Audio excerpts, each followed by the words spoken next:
This fall in Red Deer, Alberta, you won't want to miss the Western Canada Creation Conference.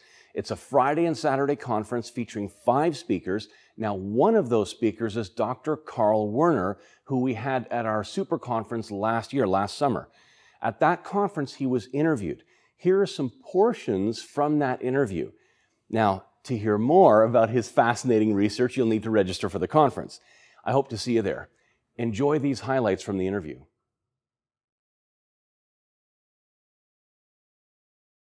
I'm a physician. I work as an emergency room physician in St. Louis, Missouri, 2 days a week.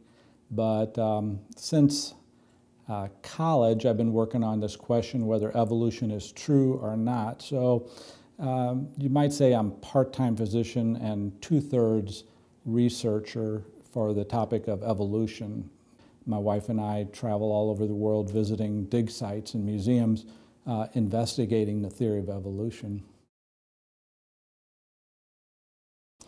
Well, you know, I was raised as a child in my parents' home, and they believed in God and I believed in God. Something happened when I was around 12 and I started questioning everything, started questioning whether there was even a God, and my life just kind of got on a very slippery slope from age 12 to, let's say, age 19.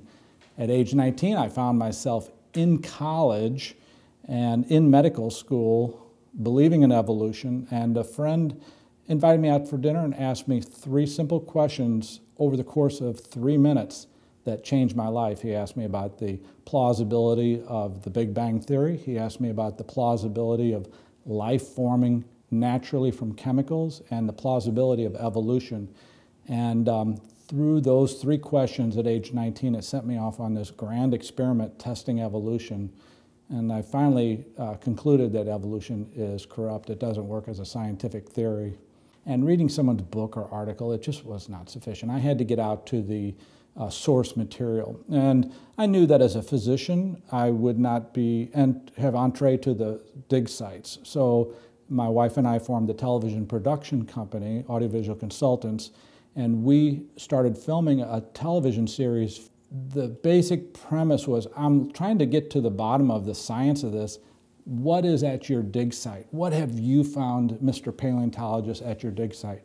To the curators at the museum, what do you have here that would really prove evolution to me, being a doubting Thomas that I am? Over basically 20 years now, we've been filming this series simultaneously, the first show, the second show, the third show, covering all the scope of evolution in a very methodical, but insightful way.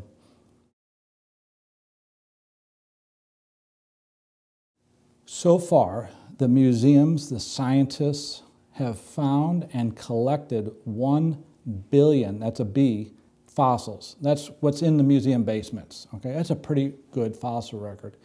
And the overall picture of these fossils is there is no intermediate links for any of the animal groups. In other words, the 7 animal phyla just show up. Now, you could argue that there's not enough fossil, but when you see how many fossil bats they have found, 1,000 fossil bats, what is the likelihood that you're missing fossils? I mean, that's a pretty amazing fossil record. You would think you would have found the missing links by now, and they're not there. If creation is true, you should find modern animals next to the dinosaurs. And what you do find fossilized is ducks, loons, avocets, cormorants. You find albatross, you find iguanas, you find boa constrictors next to dinosaurs, box turtles. The list goes on and on. All the invertebrate groups that are alive today are found next to the dinosaurs, and they don't look changed. The crawfish next to the dinosaur look like modern crawfish. The lobster looks like modern lobster. The crabs look like modern crab. The echinoderms look like modern echinoderms.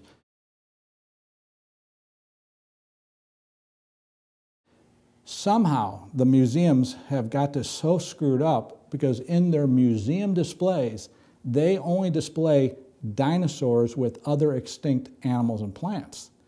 And that's corrupt, because the reality is, in the museum basements of these same museums, they have fossils of ducks that they found next to dinosaurs. They have fossils of iguanas that were found next to the dinosaurs. So why don't they put the ducks and the iguanas and the boa constrictors in the T-Rex display? Don't you think that would be fair if they found them? That they should be making a credible, honest display of what this fossil record looks like? But they don't. By holding back the modern animals that were found next to the dinosaurs, they create the illusion of evolution, that somehow everything in the past was old and different. But the reality is it wasn't. The animal fauna that we find today, that we see around here, the plant fauna, the flowers, the cattails, all that was found with the dinosaurs. It'd be one thing to find just one living fossils. Oh, that's kind of interesting. You happen to find a duck next to a dinosaur. But when you have all the plant divisions, all the invertebrate groups, all the animal phyla, it looks like creation occurred and there was a flood, and the scientists are going to get spanked here once the public understands this. We used to be told that the tonsils were useless organs. Take them out of your children, Have the doctors rip them out, A lot of children died from that procedure, for removing these unnecessary organs. Well, it turns out the tonsils are very important for lymphoid tissue. They control the immune response to strep throat and things like that. And they used to say the appendix was, useless. It has no function. Just take it out if you're in there anyway. And it turns out the appendix has lymphoid tissue, and it's a reservoir for bacteria for reseeding the colon. And they say, oh, the eye is designed so silly, it has these blind spots. Why would you design these blind spots?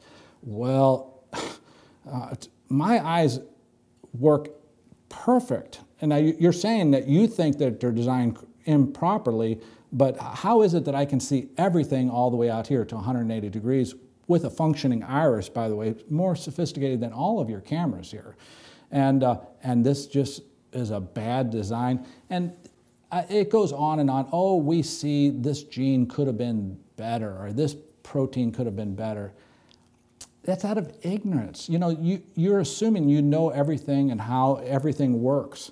And most of the time, when they say these body parts are ill-designed, I say, I think your science might be ill thought through. That's the story, that's the linchpin for the Bible. Did creation occur or did it not? Well, it did. I'll tell you that right now, because evolution doesn't work. Unless aliens were dropping elephants on the earth, you have to explain how we got here, how the universe got here. And since evolution doesn't work, oh, by the way, the Big Bang doesn't work. There's no way to create matter. There's no way to compress the matter into a dot. There's no way to get an organized universe from a disorganized explosion in space, the Big Bang. And oh, by the way, the story of life forming from chemicals in the primordial soup, that doesn't work either. DNA doesn't form naturally because of the law of mass action. Proteins don't form naturally because of the law of mass action. Cell membranes that function don't form naturally from chemicals. Now that's blind faith. Those who believe that chemicals in a primordial soup gave birth to a living organism, a bacteria, that is blind faith, because I can take you to the lab. DNA doesn't form, guys. Proteins don't form. Why would you believe this? I mean, really, you think the creationists are crazy. I mean, you have some testable problems, show us how you make a DNA strand from chemicals. If you want to believe it, go ahead and put your head in the sand, and we're going to move on, but you have to come up with a lot of explanations here why we don't see these ancestors with 1 billion fossils. I mean, it's kind of a problem, so.